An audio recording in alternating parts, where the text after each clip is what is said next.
always liked plants and animals ever since I was a kid. Growing up as the only child, you are sort of left to your own devices.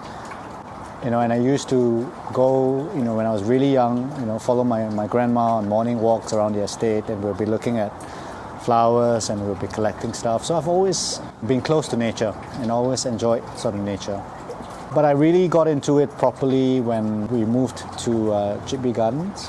And every house had a plot of land, and I was always been very project oriented, so I wanted to embark on this project. What can I do with this piece of land? At a point in time, I wasn't very, clued in on the types of plants that I wanted. It was all a mishmash of stuff. So I had bamboo, because I liked bamboo. I had some anthuriums. There were the bird's nest type of anthuriums. I had heliconias, calatheas. So, it's a lot of mainly foliage plants and of course gingers as well. And I think that was when I really sort of started, to enjoy the whole gardening process, because I actually had land to work with. This place, I got it really by chance. And when we, viewed the place at night, we weren't very keen because of the highway. It's like, it's so noisy, it's so near the highway and all that. But when we came during the daytime the next day to take a look, and we actually walked through, I saw a lot of potential. Because it's an unusual plot of land. It's very long, and then it sort of bends to the right at the end like an L. I saw that potential and what I could do with the garden.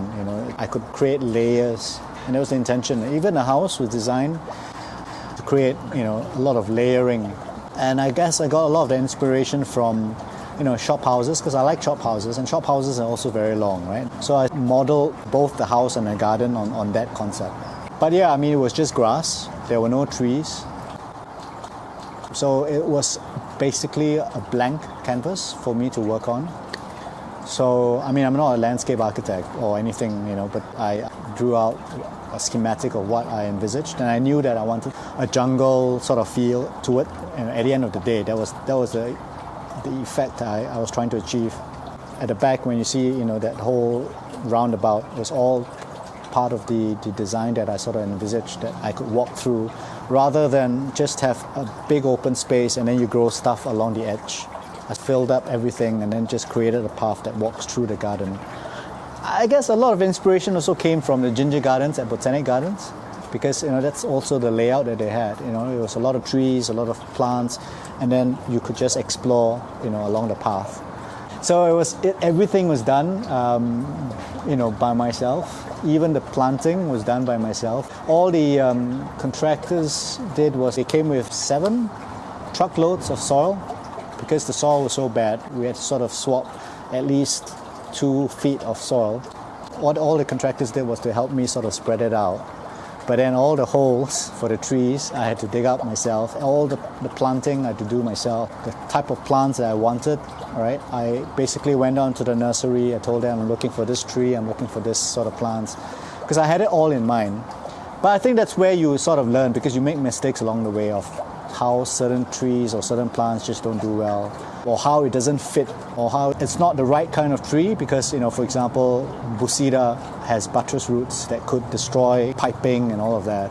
And I had grown Busida because those were the trees that everyone was growing along condominiums. It had a very nice sort of form. It had a few tiers. But it was a terrible tree to grow and to maintain, because also the leaves kept dropping. So it was a bit of a nightmare. If I could do it again, I will not grow frangipani as well, because the leaf drop is ridiculous. But these are things that you sort of learn, and because you had no professional help, you sort of trial and error, and then you realize, okay, what works, what doesn't work.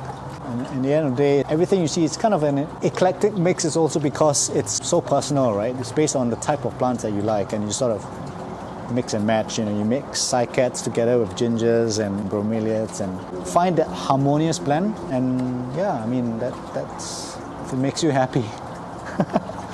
I don't want to say I have a short attention span, but I do like to try different things, right?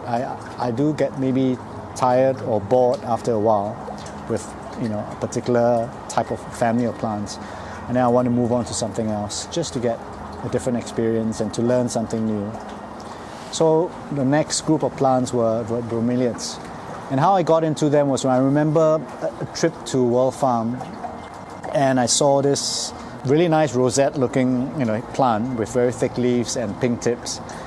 And it was a Neurogelia cruenta, and it was the first time I'd seen it in a bromeliad, because I've seen it in magazines, home decor magazines of tropical houses in Brazil, and you see these plants being all over the place, and you're like, what's that? And then obviously I found out that okay, they were bromeliads. World Farm was selling it at the time for $60, and this is 2007. $60 for a plant was quite a lot of money back in the day. So I was like, should I get it or not? In the end, I bit the bullet. I bought it. I liked it so much, I went back to get the other one, which is completely dark. It was also big and it had pink tips, but it was dark burgundy.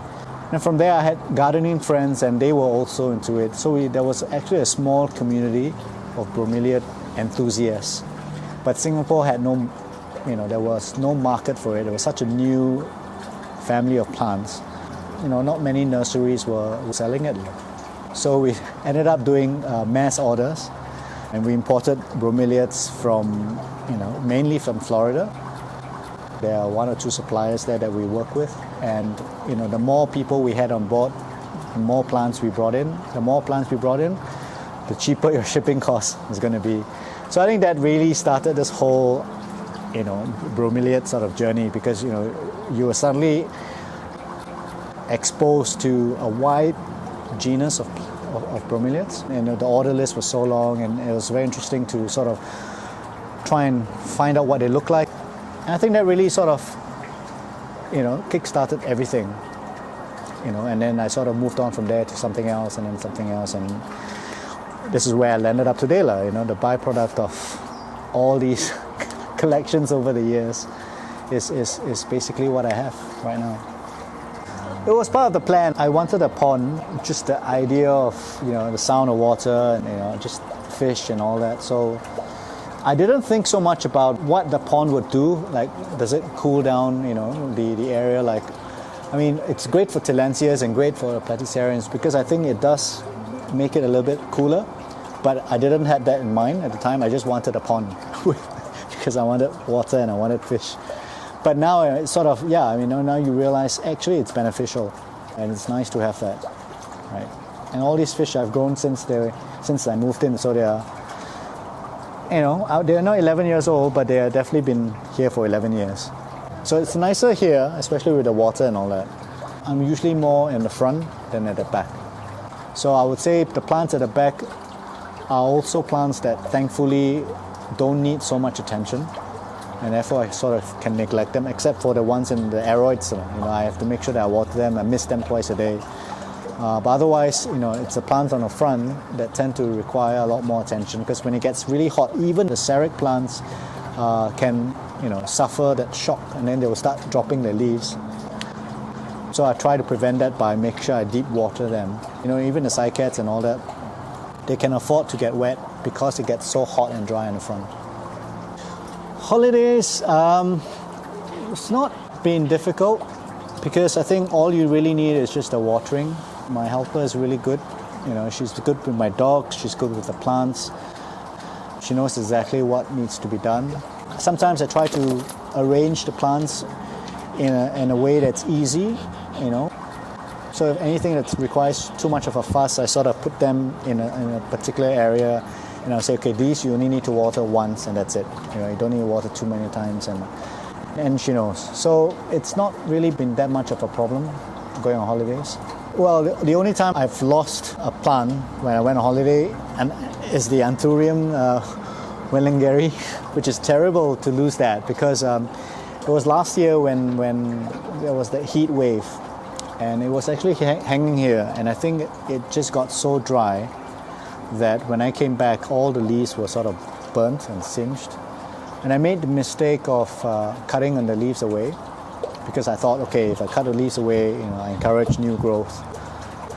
But for some reason, the plant either it went to shock or just didn't have enough energy to produce, because you need the leaves. It just probably went to shock, and it just started to deteriorate, and then eventually it died. And it's a real pain, because it's very difficult to find it today, and if you can find it, it's very expensive. I paid a lot, but not today's prices for it. Yeah. But otherwise, I seldom get sort of casualties like when I go on holidays. Yeah, I mean, it's interesting with the dogs. They're pretty good. They do not sort of bother the plants. Other than the two boys, sometimes, how male dogs pee, they lift their leg up and, it sort of sprays on a particular plant. So I try to be quite careful about, where I put plants that are more sensitive. I don't put them on the floor because I know the dogs may pee on them. But otherwise, the other concern obviously is, plants that could be toxic to dogs. Cycads, for example, are known to be very toxic. But the good thing is these dogs don't seem to be too interested in them. I've not been had to be too concerned about growing a particular type of plant because of the dangers it might have on my dogs. Yes, of course, everyone has a wish list, right? I guess it's a wide spectrum based on the sort of plants that I grow. There are certain types of aroids that I would like to have. Spiritus sancti is one of them, but it's completely out of range because it's in the thousands. But otherwise, it's more trees. I like trees, right? So there's a ficus that I really like and I'm trying to look for. I've actually got a list that I've drawn up, and then I every time I come across something that I want, I actually put it down in my notes to remind myself. So there is a list, but I can't remember what they are now.